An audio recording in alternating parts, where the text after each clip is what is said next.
요시야가 왕위에 오를 때 나이가 8세라. 예루살렘에서 31년 동안 다스리며 여호와 보시기에 정직하게 행하여 그의 조상 다윗의 길로 걸으며 좌우로 치우치지 아니하고, 아직도 어렸을 때 곧 왕위에 있은 지 8년에 그의 조상 다윗의 하나님을 비로소 찾고 제12년에 유다와 예루살렘을 비로소 정결하게 하여 그 산당들과 아세라 목상들과 아로새긴 우상들과 부어 만든 우상들을 제거하여 버리매 무리가 왕 앞에서 바알의 제단들을 헐었으며, 왕이 또 그 제단 위에 높이 달린 태양상들을 찍고 또 아세라 목상들과 아로새긴 우상들과 부어 만든 우상들을 빻아 가루를 만들어 제사하던 자들의 무덤에 뿌리고, 제사장들의 뼈를 제단 위에서 불살라 유다와 예루살렘을 정결하게 하였으며, 또 므낫세와 에브라임과 시므온과 납달리까지 사면 황폐한 성읍들에도 그렇게 행하여 제단들을 허물며 아세라 목상들과 아로새긴 우상들을 빻아 가루를 만들며 온 이스라엘 땅에 있는 모든 태양상을 찍고 예루살렘으로 돌아왔더라. 요시야가 왕위에 있은 지 18째 해에 그 땅과 성전을 정결하게 하기를 마치고, 그의 하나님 여호와의 전을 수리하려 하여 아살랴의 아들 사반과 시장 마세야와 서기관 요아하스의 아들 요아를 보낸지라. 그들이 대제사장 hil기야에게 나아가 전에 하나님의 전에 헌금한 돈을 그에게 주니, 이 돈은 문을 지키는 레위 사람들이 므낫세와 에브라임과 남아있는 모든 이스라엘 사람과 온 유다와 베냐민과 예루살렘 주민들에게서 거둔 것이라. 그 돈을 여호와의 전 공사를 감독하는 자들의 손에 넘기니 그들이 여호와의 전에 있는 일꾼들에게 주어 그 전을 수리하게 하되, 곧 목수들과 건축하는 자들에게 주어 다듬은 돌과 연접하는 나무를 사며, 유다 왕들이 헐어버린 성전들을 위하여 들보를 만들게 하매 그 사람들이 성실하게 그 일을 하니라. 그의 감독들은 레위 사람들 곧 므라리 자손 중 야핫과 오바디아여, 그 핫 자손들 중 스가랴와 무술람이라. 다 그 일을 감독하고 또 악기에 익숙한 레위 사람들이 함께 하였으며, 그들은 또 목독군을 감독하며 모든 공사 담당자를 감독하고 어떤 레위 사람은 서기와 관리와 문지기가 되었더라. 오늘 말씀을 보시면 남유다의 마지막 성군이죠. 이 요시야에 대한 기록이 나오는데, 지금까지 남유다 계보의 흐름을 가만히 볼 때 갑자기 여기서 요시야 같은 인물이 등장했다는 것은 굉장히 이례적인 부분이 있습니다. 왜 그러냐? 일단 요시야의 할아버지죠. 므낫세 같은 경우에 그가 마지막에 회심하기는 하나 사실 그는요 굉장히 잔인한 사람이에요. 그리고 성품으로 따지면 절대 구원받을 수 없는 문제가 너무 많은 사람이에요. 그러면 그가 얼마나 무시무시한 사람이었냐? 이 당시 이방신을 믿는 이 이방 나라에서 사람을 사형시킬 때 가장 잔인한 방법이 있거든요. 그게 뭐냐? 톱으로 사람의 몸을 썰어버리는 거예요. 이게 듣기만 해도 잔인하잖아요. 그런데 하나님의 나라는 긍휼에 기반하는 나라이기 때문에 죄인을 사형시킬 때도 긍휼을 베풀어요. 이 말 뜻이 뭐냐면 이렇게 잔인한 방법은 사용하지 않습니다. 그런데 남유다에서 유일하게 사람을 죽이면서 사람을 톱으로 썰어 죽인 유일한 사람이 누구냐? 그 므낫세밖에 없어요. 너무 잔인하죠. 그런데 심지어 그렇게 잔인하게 죽인 사람이 누구냐면 자기와 친척 관계인 이사야 선지자를 그렇게 죽여요. 주의 종을. 그러면 이렇게 끔찍하게 사람을 죽일 때는 뭐 그럴듯한 명분이라도 있어야 될 거 아니에요. 뭐 반역을 저질렀다든지 살인을 했다든지 이런 게 있어야 되는데, 므낫세가 이사야를 톱으로 썰어 죽인 이유가 뭡니까? 쓴소리했다. 이게 끝이에요. 다른 이유가 없어요. 그래서 많은 학자들이 말하길 폭군이었던 아하스보다 훨씬 더 독하고 악한 사람은 므낫세다 이렇게 이야기합니다. 그런데 보세요. 이 악한 므낫세의 아들로 아몬이 태어났는데 33장 23절을 보면 아몬에 대해서 성경이 어떤 말을 합니까? 그가 자기 아버지를 닮아요. 그는 스스로 겸손할 줄 몰랐고 더욱 범죄했다 이렇게 이야기해요. 그런데 보십시오. 므낫세처럼 악한 아버지 밑에서 더욱 범죄하는 아들 아몬이 태어났어요. 이 흐름이 이상합니까? 아니죠. 이건 너무나 자연스러운 흐름인 거예요. 그러면 콩 심은 데 콩이 난다고 할아버지 악하죠. 그 아들 아몬이 악해요? 그럼 그 밑에서 태어나는 요시야는 어떤 사람인 게 자연스럽겠습니까? 요시야는 더더 교만하고 더더 잔인한 인간으로 나타나는 게 훨씬 자연스럽죠. 그런데 신기한 사실이 뭐냐? 아버지 므낫세보다 더욱 범죄했던 아몬 밑에서 갑자기 거룩한 요시야가 태어나요. 이게 뭐냐면 갑자기 가게에 흐르던 저주가 뚝 끊어져 버려요. 뚝. 그러면 가게에 흐르던 저주를 끊어버린 결정적인 이유가 뭐냐라는 거죠. 우리가 오늘 그걸 좀 봐야 되는데요. 이걸 좀 더 확실히 알기 위해서 우린 아버지 아몬과 아들 요시야가 뭐가 다른지 이걸 좀 비교해 볼 필요가 있습니다. 제가 방금 말씀드렸듯이 원래 부모 세대의 쓴뿌리와 저주는 대를 이어 흐르는 성질을 가졌거든요. 이걸 성경에서는 전가라고 하는데, 예를 들어서 우리가 다 태어날 때부터 원죄를 가지고 태어나요. 이미 죄성을 가지고 태어납니다. 근데 이 원죄의 근원이 뭐냐라고 하면 우리가 다 우리 조상 아담을 닮은 거예요. 아담의 죄가 쉼없이 밑으로 다 흐른 거예요. 이렇게 죄라는 것은요, 전가되는 성질을 가지고 있어요. 그래서 가게에 흐르는 저주가 있는 겁니다. 그래서 만약 부모가 술병을 들고 살았다. 그럼 이제 그 술병은 깨지는 게 아니라 자녀가 들고 다닐 가능성이 커지고요. 부모가 음란하면 자녀에게 그 음란이 대물림될 가능성은 굉장히 커져요. 그런데 이 아몬의 특징이 뭐냐면 세상 이치가 그렇듯이 그가 아버지의 죄와 교만이라는 저주를 그대로 대물림 받아요. 전가됩니다. 그러면 그가 아버지의 죄를 거부하지 못하고 대물림 받은 이유가 뭔지 아십니까? 여기서 우리는 아몬이 어떤 사람인 줄 좀 알아야 되는데요. 이 아몬의 가정사를 가만히 보고 있으면 그가 왕이 되는 과정에서 뭐가 좀 이상한 점이 하나 있어요. 그게 뭐냐? 한번 들어보세요. 자, 아몬의 아버지 므낫세는 12세에 왕이 됐다가 55년을 통치해요. 근데 보통 이때 이스라엘 왕들의 평균 수명이 길지가 않아요. 그래서 보통은 15세에 결혼해서 20살 안짝에는 첫 아들을 낳아요. 그래서 만약 므낫세가 왕위를 물려준 아들 아몬이 그의 첫 아들이었다면 적어도 므낫세가 20살 때는 아몬이 태어나는 게 맞아요. 그런데 신기한 건 이 므낫세가 아몬을 몇 살에 낳았는지 아십니까? 무려 45살에 낳아요. 이건요, 요즘으로 따져도 늦게 낳은 거예요. 근데 이 당시로 환산하면 어떻게 되냐면 70세 할아버지가 아들을 낳은 거나 마찬가지인 거예요. 그러면 아몬이 이렇게 늦게 태어났다. 이게 뭘 의미하는지 아십니까? 아몬은 므낫세의 첫째 아들이 아니라는 거예요. 그리고 이걸 뒷받침해주는 강력한 증거가 뭐냐? 성경은 아몬의 어머니를 소개하는데 어머니 이름이 무슬레멧이거든요. 근데 이 사람은 이스라엘 국적을 가진 정실 부인이 아니에요. 그는 아카바만 주변 사막에 있는 아랍 국가에서 얻은 이방인 첩이에요. 그러면 순서를 보세요. 여러분, 왕이 누구를 통해 첫 아들을 낳겠습니까? 므낫세가 자녀를 낳으면 가장 처음 결혼한 정실 부인에게서부터 자녀를 낳고 그 다음이 첩에게서 아들을 낳는 거예요. 그러니까 아몬이 첩의 아들이라는 게 뭘 의미하냐? 그는 그 집안의 첫째가 아니라는 거예요. 게다가 15세에 결혼한 아버지가 45세가 낳았다. 그럼 그 위로 형들이 줄줄줄 있다는 거예요. 그런데 신기한 사실이 뭡니까?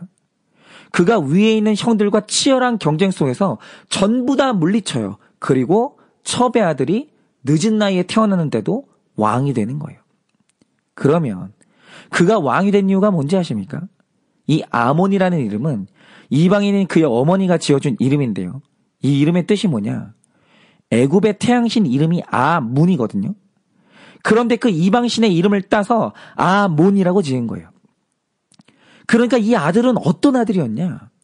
어머니가 이집트의 태양신을 믿었기 때문에 믿음은 전혀 없어요. 그런데 또 어딜 가든지 번쩍번쩍 빛이 나고 모든 사람의 중심에서는 태양처럼 탁월한 아들이었다라는 거예요. 그러니 그 집의 위로 이미 태어난 형들이 그렇게 많았어도 이 아들이 워낙 태양처럼 빛이 나니까 교만하고 믿음 없는 므낫세가 탁월하고 빛나는 아들을 왕으로 세운 거예요. 믿음도 없는데. 그런데 여러분, 믿음이 없는 이 탁월함의 문제가 뭔지 아십니까? 우리가 성경을 보면요, 천국에 가는 사람은 반드시 팔복받아요. 그런데 그 팔복 중에서 탁월함이 없다는 사실을 아십니까? 이 믿음 없는 탁월함의 문제가 뭐냐면, 내가 너무 빛나기 때문에, 내가 너무 똑똑하기 때문에 다른 모든 것이 다 나보다 열등하게 보이고 전부 다 나보다 어두워 보여요. 그래서 탁월한 사람은요, 반드시 내 주장이 강하고 언제나 상대를 굴복시키거나 대립하는 성질을 가졌어요. 그런데 이 탁월한 아들이 결국 누구와도 대립했냐라고 하면 하나님하고도 대립한 거예요. 왜냐? 믿음은 없는데 똑똑했거든요. 그러니까 말하자면 이런 거죠. 이 탁월한 분들이 말씀을 볼 때 꼭 추구하는 게 뭐냐면 믿음과 순종이 아니라 탁월한 사람들은 이해와 납득을 추구해요. 그럼 어떤 일이 일어나냐? 내가 너무 탁월하니까 내가 이해되지 않고 납득되지 않는 말씀은 죽어도 진리로 인정을 못하는 거예요. 예를 들어서 아내가 남편에게 복종하라 라고 하면, 아니 남녀가 평등한데 내가 남자보다 못한 게 뭔데 왜 내가 남편한테 복종해야 되냐? 이렇게 내가 너무 탁월해서 하나님 말씀이 이해도 안 되고 납득도 안 되는 거예요. 이혼 문제도 그래요. 제가 어제 이건 세상 사람의 글인데 이혼을 경험한 분의 글을 읽었거든요. 그런데 이분이 이혼을 하려는 사람들한테 이제 조언을 했는데 가장 먼저 강조한 게 뭔지 아십니까? 탁월해야 된다라는 거예요. 이혼하려면. 이 말하자면 경제력이라는 탁월함이 없으면 좀 참고, 경제력이라는 탁월함이 생길 때 그때 이혼하라는 거예요. 그러니까 나에게 탁월함이 없으면 그 연약함 때문에 지켜지는 가정이 있어요. 그런데 내가 탁월한 사람은 참고 사는 게 안 돼요. 아니 내가 뭐가 부족해서 이 꼴을 보고 살아야 되나? 내가 뭐가 아쉬워서 맞지도 않는 사람과 관계를 유지해야 되나? 너 없어도 나 잘 살아. 여러분 이렇게 언제나 가정을 중수해야 된다는 말이 납득이 되지 않으면서 탁월함은 절대로 하나님 말씀을 받아들이지 못해요. 하나님과 샬롬을 만들어내지 못합니다. 탁월한 사람들은 언제든지 한 번은 하나님과 대립하고 부딪혀요. 그러다가 결국 범죄함으로 흘러 떠내려갑니다. 즉 믿음이 없는 탁월함은 언제나 가인처럼 하나님과 대립하는 구도를 형성하게 되고, 하나님과 대립하는 사람은 죄를 대물림할 수밖에 없게 되는 거예요. 그래서 팔복에 탁월함이 없는 거예요. 그런데 이 아몬을 한마디로 정의하면 그가 탁월한 사람이었다는 거죠. 그래서 결국 그가 갔던 방향이 뭡니까? 그는 죽는 날까지 겸손하지 못해요. 말씀 앞에서도 겸손하지 못해요. 나보다 말씀이 옳습니다. 이 고백을 죽을 때까지 못합니다. 그래서 그는 범죄예요. 그런데 여기서 범죄했다는 건 그가 하나님 말씀과 죽는 날까지 대립했다는 거죠. 여러분 이래서는 가게에 흐르는 저주를 막을 수가 없어요. 왜냐? 여러분 죄는요, 내 성품으로 막는 게 아니라 내가 받아들인 복음으로 막는 거거든요. 그런데 복음이 아니라 내 탁월함으로 교만하게 나가는 사람은 반드시 죄의 파도에 흘러 떠내려가요. 왜냐하면 인간의 성품으로는 죄를 막을 수가 없거든요. 그래서 결국 아몬의 결론이 뭐냐? 그가 이스라엘에서 딱 2년 통치하다가 암살당해요. 뭐죠? 그 집에서 가장 탁월한 아들이요, 이스라엘 전체에서 가장 짧은 통치를 하다가 암살당해 죽어요. 이게 뭘 의미하냐면 탁월함으로는 하나님 나라의 한 뼘도 차지하지 못해요. 그런데 오늘 말씀의 요시아를 보세요. 그의 아버지는 더욱 범죄했기 때문에 만약 이 저주가 요시아에게 그대로 흘렀다면 오늘 기록이 어떻게 되냐? 요시아는 더더욱 범죄했다, 이런 구절이 나와야 돼요. 그런데 요시아가 놀라운 게 뭡니까? 1절을 보면 그가 8세의 왕이 되고 31년 동안 다스리는데 31년 동안 보여주는 요시아의 흐름이 뭡니까? 3절을 보면 왕이 된 지 8년에 그는 조상 다윗의 하나님을 찾아요. 그리고 12년 되는 해에는 나만 구원받는 게 아니라 예루살렘을 정결하게 하면서 구원이 확대돼요. 그리고 4절을 보면 아버지를 정확히 분별하면서 아버지가 믿은 태양 신상을 찍고 찍은 우상을 빻아서 가루가 되게 만들어요. 그러니까 아버지 아몬은 더욱 범죄하는 사람인데 요시야는 시간이 가면 갈수록 더욱 거룩해지는 사람이 된 거예요. 한마디로 아버지 때부터 흐른 인생의 이 가계의 저주가 뚝 끊어진 거예요.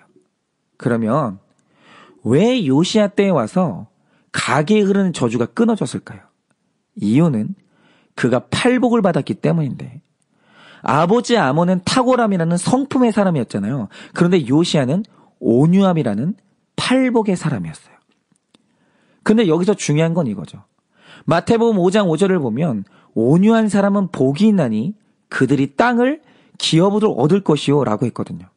근데 여기서 땅은 결정적으로 천국을 말해요. 제가 아까 말씀드렸듯이 인간의 성품으로는 천국을 절대 못 가거든요. 그러면 이 가게에 흐르는 저주를 끊고 천국을 소유하게 만드는 온유가 뭐냐? 온유는 성품이 아니에요.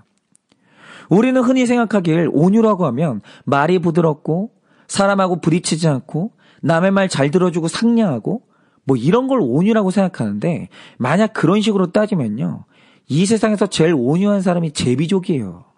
그렇잖아요. 제비족이 얼마나 부드럽게 말하고 그들은 누나들하고 절대 안 싸웁니다. 외로운 누나들의 말을 얼마나 잘 들어주는지 몰라요. 여러분, 근데 그게 온유함입니까? 온유란 그런 게 아니에요. 온유는 성품이 아니에요. 온유함이란 하나님 말씀과 절대로 대립하지 않는 절대적인 믿음. 하나님 말씀 앞에서 아니어가 없고 늘 순종함으로 나가는 부드러움. 바로 그게 온유예요. 말씀에 대한 태도가 온유라는 거죠. 그런데 말씀 앞에서 온유할 때 일어난 일이 뭐겠습니까? 내가 온유함으로 순종하고 온유함으로 받아들인 말씀이 내 안에서 역사하사 우상을 빻아 가루가 되게 만드는 거예요. 그러니까 온유는요, 말씀이 들어오는 통로인데 말씀을 우상을 이기는 힘이 있는 거예요. 그러니까 아몬과 아들 요시야의 결정적인 차이가 뭐냐면, 아몬은 탁월함이라는 성품의 사람이었다면 요시야는 온유함이라는 믿음의 사람이었다는 거예요. 이게 완전히 달라요. 그런데 탁월했더니 가게에 흐르는 저주가 그대로 가서 더욱 범죄하는 사람이 되는데, 요시야는 온유하게 믿음으로 나갔더니 내가 100% 아멘한 그 말씀이 내 안에 우상과 죄를 빻아서 가루로 만들어 주더라, 이겁니다. 여러분, 가게에 흐르는요, 내가 받아들인 말씀으로 충만해야, 그래야 끊어지는데, 말씀으로 충만하려면 나 온유해야 돼요. 그래서 오늘 우리가 하나님 앞에서 탁월함을 추구하면 아몬이 되는 것이고, 온유함을 추구하면 요시야가 되는 거예요. 제가 지난주에 한 집사님을 만나서 대화를 했는데요, 이분은 누가 봐도 탁월한 분이에요. 그런데 여러분, 사람이 탁월하면 일어난 일이 뭔지 아십니까? 탁월한 사람은요, 주변에 그를 괴롭히거나 잔소리하는 사람이 아무도 없어요. 그렇죠. 뭘 맡겨도 탁월하니 좋은 결과를 내고, 잔소리를 하지 않아도 알아서 일 잘하는데 건드릴 필요가 뭐가 있어요. 그런데 탁월한 사람은요, 언제나 그를 못마땅하게 여기고 늘 그를 괴롭히는 단 하나의 사람이 반드시 나타나요. 그게 누군지 아십니까? 자기 자신이에요. 탁월한 사람은 남이 아니고요, 언제나 자기가 자기를 늘 괴롭혀요. 왜냐하면 내가 기준이 너무 높고 만족이 안 되기 때문에 늘 자기가 자기를 들들들 볶아요. 그런데 이런 사람들이 남을 보면 만족이 되겠습니까? 남편을 봐도 만족이 안 되고, 자녀들을 보면 왜 저렇게 믿음 생활하나 만족이 안 되고, 지금 내 삶에도 만족이 안 되고, 교회를 와봐도 못마땅한 사람이 자꾸 눈에 띄는 거예요. 이게 교회인가? 아니, 권사라는 사람이, 장로라는 사람이 저래도 되나? 그런 분들은요, 목회자의 부족함도 너무 잘 보이기 때문에 시간이 좀 가면요, 그 부족한 목사의 말씀에 은혜를 못 받아요. 이게 탁월한 분들은 그래서 괴로워요. 그래서 이 탁월함이 계속되다가 경계를 넘으면 결국 싸움도 일어나고 공동체에 적응하지 못하다가 큰 실수를 하게 되는 때가 있어요. 그러니까 이분도 그런 일이 있었는데, 이분이 그간 말씀을 듣고 있던 중에, 그러니까 지난주에 만나서 대화를 할 계기가 있었거든요.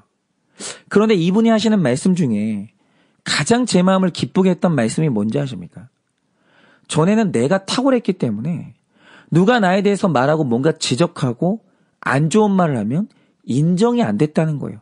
그렇죠. 내가 너무 빛나면 나보다 못한 사람이 나에 대해서 지적하면 인정이 안 돼요. 그런데 그간 고난을 당하고 또 구속사의 말씀을 들으면서 내 죄를 인정하는 게 얼마나 중요한지 깨달았다고 하면서 이제는 서서히 인정이 된다는 거예요. 그리고 앞으로도 계속 인정하겠다라는 거죠. 그런데 나를 100% 죄인이라고 하시는 하나님 말씀에 대해서 대립하지 아니하고 인정이 되어지는 이게 뭐냐면 바로 그게 탁월함에서 온유함으로 가고 있다는 증거예요. 그게 제 마음을 너무 기쁘게 하더라고요. 드디어 이분이 탁월함이라는 성품이 아니라 온유함이라는 믿음으로 가고 있구나. 여러분, 바로 이거죠. 가정에서도 부부가 늘 싸우는 가정이 있는데 왜 싸우는지 아십니까? 부부가 둘 다 탁월해서 그런 거예요. 여러분, 온유한 부부가 싸우는 일은 절대 없어요. 언제나 싸울 때는 탁월해서 싸우는 거예요. 남편은 아내 말을 들으면 그렇게 무시가 되고 논리적으로 뭐가 잘못됐는지 다 알겠어요. 들을 말이 하나도 없어요. 근데 아내는 남편 말이 순 어거지고 앞뒤도 안 맞는데 우긴다는 거예요. 그런데 상대방의 말이 그렇게 들리고 허점이 들리는 이유가 뭐냐? 서로 자기가 너무 탁월하니까 그렇게 무시가 되고 인정이 안 되는 거예요. 그러니까 싸우는 거죠. 그런데 탁월한 두 사람이 만나 가정이라는 땅을 차지할 수 있냐라고 하면 아니요. 오히려 아몬처럼 2년 살다가 이혼하는 거예요. 그 잘난 사람들이. 여러분, 그런데 내 가정이 천국되고 그 천국을 땅을 차지하려면 탁월함이라는 내 성품이 아니라 하나님 말씀에 100% 순종하는 온유함으로 나아가는 거예요. 부부가 서로 자기 죄를 보고 남편은 아내를 죽을 때까지 사랑하고 아내는 남편에게 죽기까지 복종하고 이 말씀에 온유함으로 아멘하면서 나아가야 이 가정을 차지하는 거예요. 여러분은 어떠십니까? 여러분은 탁월한 내 성품으로 나가십니까? 아니면 하나님 말씀에 100% 아멘하는 온유함으로 나가십니까? 바라기는 오늘 이 말씀에 100% 순종하는 온유의 사람이 되시기를 간절히 축원을 드려요. 그러면 오늘 내 가정의 다툼이 끊어지고 대대로 이어지던 악한 습관이 끊어지고 꼬리에 꼬리를 무는 부정적인 생각이 끊어집니다. 그러면 내가 서 있는 땅의 주인이 내가 되는 거예요. 그러니 오늘도 온유한 믿음의 사람이 되셔서 우리 모두가 다 내가 서 있는 그곳이 천국이 되고 그 천국의 주인이 되시길 예수님의 이름으로 축원을 드립니다.